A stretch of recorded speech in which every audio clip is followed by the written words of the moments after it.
What happens when your favorite chai gets expensive? You don't stop drinking chai, you buy from the roadside wall instead. That's what happened with tobacco in India right now. Prices goes up, habit doesn't disappear, it just moves. India has 100 million tobacco users. 90% use bidis, chewing tobacco, gutkha. But cigarettes, only 10% of the users. Yet, cigarettes are paying 85% of all tobacco tax revenue. Why? Cigarettes sit in shops with invoices, barcodes, tracked, easy to tax. Bidis, informal, scattered, invisible to the government. So the government taxes what it can see. Here is the tobacco tax journey. 2010 onwards, the taxes went up in waves. 2012 to 2015, big hikes. A 100 rupee pack became 140. People noticed but paid. Then in 2017, GST arrives. Cigarette got hit with 28% GST plus extra compensation cess. The price shock feels real now. 2020 to 2023, more increase. Now a standard 100 rupee pack is at 180 rupee. Then coming February 1, 2026, the government hasn't just raised taxes, it redesigned the system. Specific excise duty based on cigarette length. Short cigarettes, 2 rupee per stick. Long premium cigarettes, 5 rupee per stick. On top of 40% GST. And the jar dropping part, that original 100 rupee pack is now at 240 rupees. For the 18 rupees cigarette smoker, the person buying singles, that becomes 21 rupees to 22 rupees per cigarette. Now why did the government switch from cess to excise duty? Because COVID happened. In 2020 to 2021, GST collections collapsed. Government had to borrow 2.7 trillion from RBI to pay states their promised compensation. That debt is still there. So here is the move. Instead of sharing tobacco taxes with states through compensation cess, the government introduced excise duty.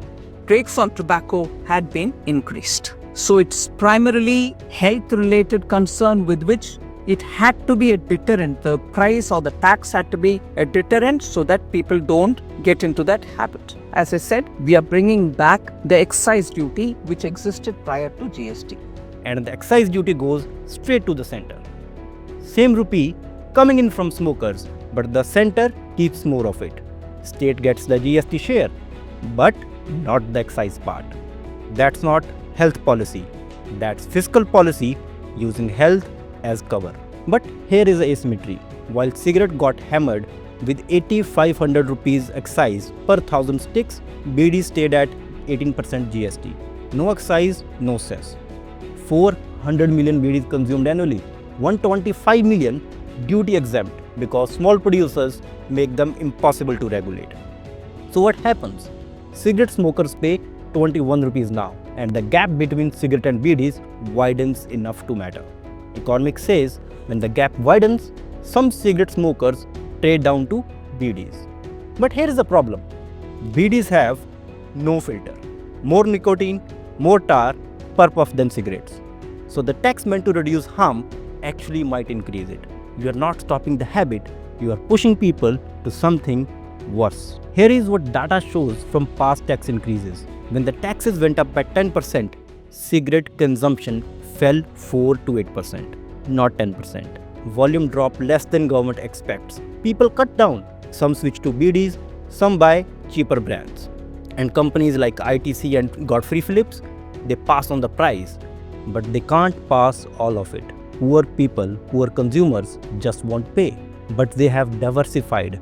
ITC got hotels, sugar, agriculture. They are fine long term.